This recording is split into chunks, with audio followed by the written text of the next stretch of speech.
नमस्कार मंडळी. तर आज आपण उत्पत्ती एकादशीच्या संदर्भातील माहिती जाणून घेणार आहोत. उत्पत्ती एकादशी ही कार्तिक महिन्यातील कृष्ण पक्षातील एकादशी तिथीच्या दिवशी साजरी केली जाते. चातुर्मास संपल्यानंतर येणारी ही पहिलीच एकादशी आहे. भगवान विष्णू यावेळी संपूर्ण सृष्टीचा कारभार आपल्या हातात घेतात. यंदा उत्पत्ती एकादशी ही 26 नोव्हेंबरला साजरी केली जाणार आहे. 25 नोव्हेंबरला मध्यरात्री 1:01 एकादशीची तिथी सुरू होईल आणि 26 नोव्हेंबरला उत्पत्ती एकादशी साजरी केली जाईल. तर आता आपण जाणून घेणार आहोत या एकादशीचे महत्त्व आणि तिची व्रतकथा.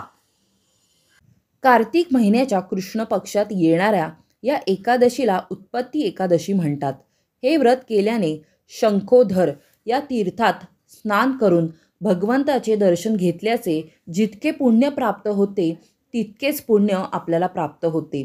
सत्ययुगामध्ये मूर नावाचा एक राक्षस होता. तो अत्यंत भयंकर असा होता. त्या भयंकर राक्षसाने इंद्र, आदित्य, वसु, वायू, अग्नी इत्यादींचा पराभव करून सर्व देवांना पळवून लावले होते. तेव्हा इंद्रासह सर्व देव भयभीत झाले आणि त्यांनी घडलेली संपूर्ण घटना भगवान शंकरांना सांगितली. तेव्हा भगवान शिवशंकर त्यांना म्हणाले, तिन्ही जगाचा स्वामी आणि भक्तांच्या दुःखाचा नाश करणाऱ्या भगवान विष्णूंकडे तुम्ही जा. तेच तुमचे दुःख दूर करू शकतील. भगवान शंकरांनी दिलेल्या आदेशानुसार सर्व देव क्षीरसागरापर्यंत पोहोचले.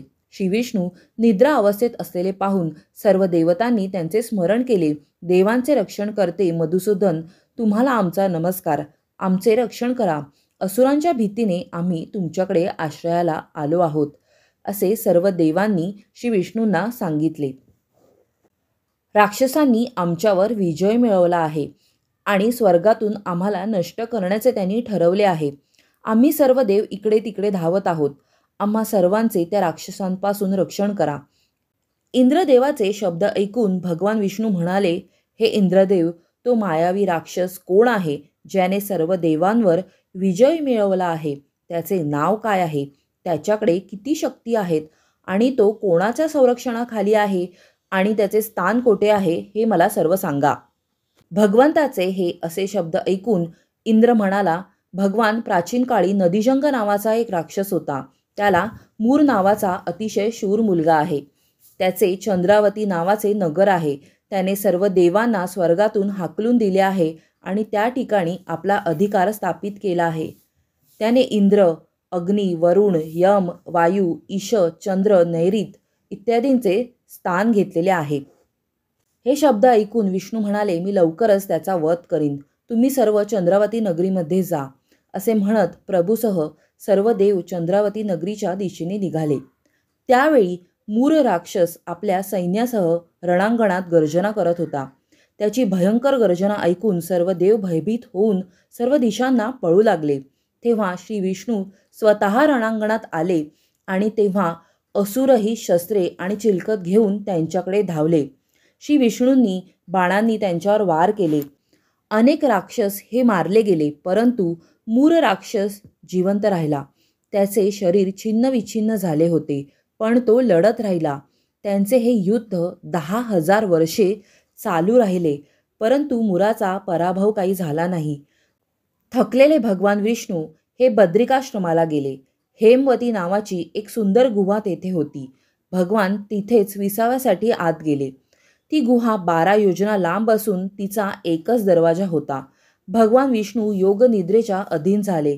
मूर देखील त्यांच्या मागे गेला आणि भगवंताला झोपलेले पाहून त्यांना मारण्यासाठी तो तयार झाला. तेव्हा भगवंताच्या शरीरातून एक तेजस्वी अशी देवी प्रकट झाली. देवीने मूर राक्षसाला आव्हान दिले. त्याच्याशी तिने युद्ध केले आणि त्याचा अंत देखील केला. तेव्हा श्रीहरी हे योगनिद्रेच्या कुशीतून जागे झाले. तेव्हा सर्व काही जाणून घेतल्यानंतर त्यांनी देवीला सांगितले की तुझा जन्म हा एकादशीच्या दिवशी झालेला आहे, म्हणून तुझी उत्पन्ना एकादशी या नावाने पूजा केली जाईल. तर मंडळी, ही होती उत्पत्ती एकादशीची व्रतकथा. तर तुम्हाला ही कथा कशी वाटली हे कमेंट्समध्ये मला नक्की कळवा आवडली असेल तर लाईक करायला, शेअर करायला विसरू नका. आणि तुम्ही जर नवीन असाल तर आमचं चॅनल सबस्क्राईब करायला विसरू नका. पुढल्या भागात भेटूया एका नवीन विषयासह. तोपर्यंत लो बसवा मित्रांनो. धन्यवाद.